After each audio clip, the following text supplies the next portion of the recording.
Ada sanggahan atau pertanyaan kelompok 4, yaitu bagaimana cara mengetahui informasi yang kita dapatkan itu benar atau tidak. Ya, Rafita. Rafita. Baik, saya menjawab pertanyaan dari Rere. Ada beberapa cara untuk mengetahui apakah informasi yang didapatkan melalui internet benar atau tidak. Yang pertama, periksa sumber. Pastikan sumber informasi tersebut kredibel dan terpercaya. Cek apakah situs web tersebut memiliki reputasi baik dan sering diupdate. Yang kedua, cek tanggal publikasi. Informasi yang outdated mungkin tidak relevan lagi. Pastikan informasi tersebut masih up to date. Yang ketiga, ada verifikasi dengan sumber lain. Cek apakah informasi tersebut juga ada di sumber lain yang kredibel. Jika iya, maka informasi tersebut lebih mungkin benar. Yang keempat, ada periksa kredibilitas penulis. Pastikan penulis informasi tersebut memiliki kredibilitas dan keahlian di bidang yang dibahas. Yang kelima, digunakan situs web yang terverifikasi. Gunakan situs web yang terverifikasi dan memiliki reputasi yang baik, seperti situs web pemerintah, lembaga penelitian, atau organisasi tertentu. Oke, kepada kelompok 4 sudah jelas atau mau ada sanggahan? Oke, jadi terima kasih, bagus sekali dua kelompok telah menampilkan. Jadi yang paling penting tadi ada kata kunci saya tertarik. Kalau Anda mencari informasi yang benar tepat bisa diandalkan, jangan sembarang web atau portal Anda cari.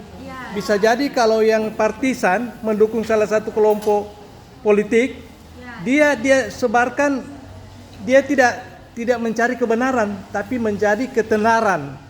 Yang penting dia sebarkan, mau benar mau salah, ya. Oleh sebab itu lihat, kalau bisa cari website misalnya Kompas, itu pasti dia takut karena kalau dia kirim berita bohong dicabut izinnya. Begitu juga pemerintah, kalau bisa dituntut pemerintah kan.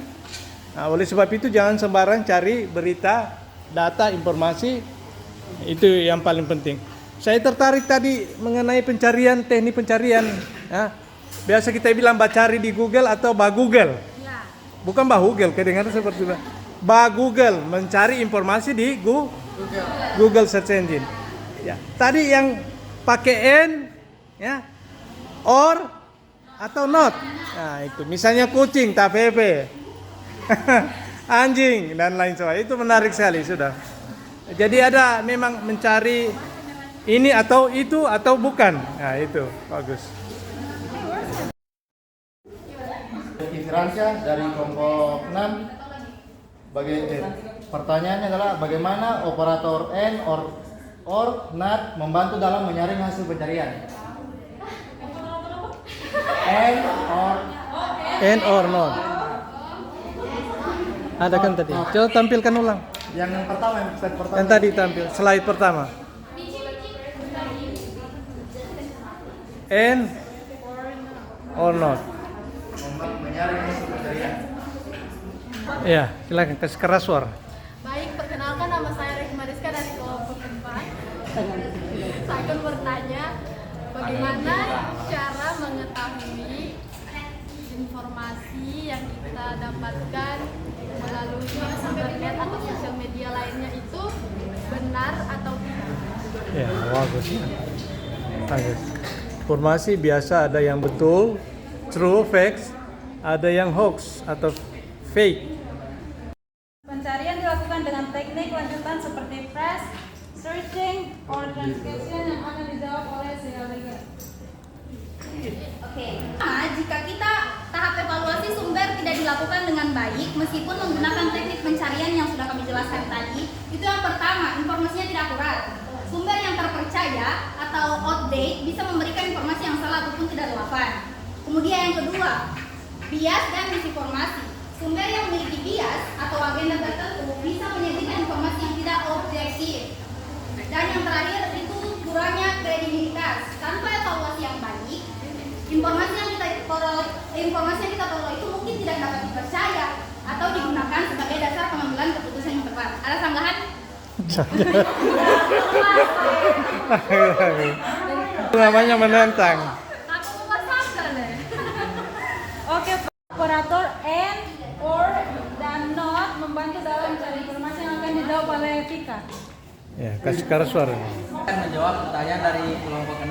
Bagaimana operator membantu dalam mencari? And or not.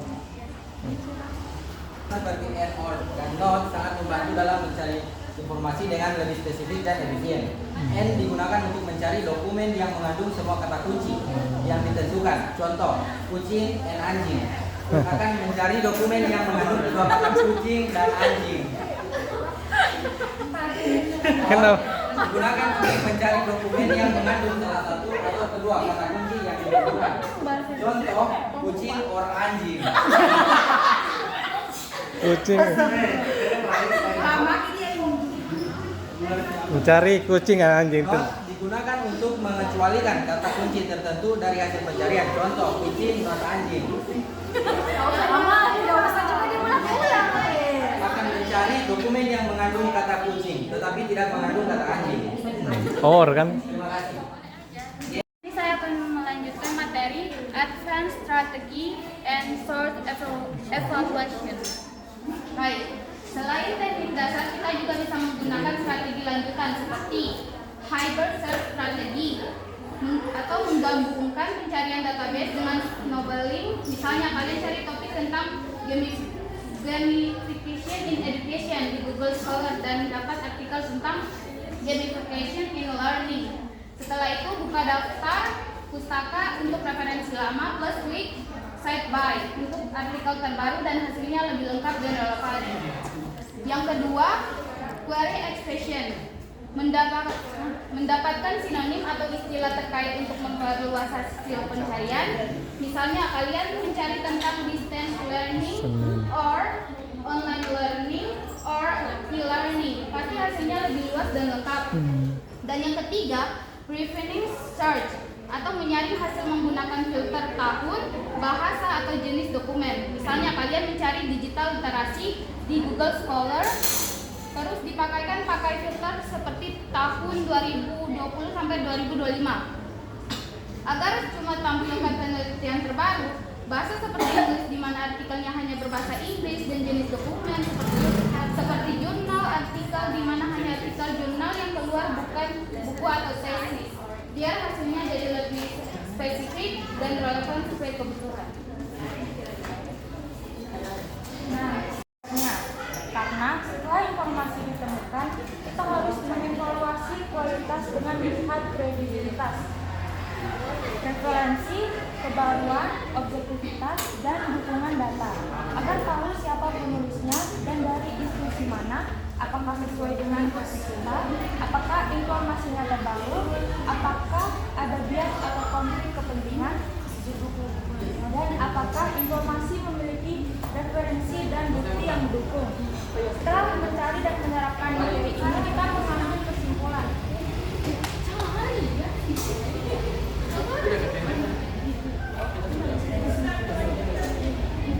Information searching technique bukan hanya tentang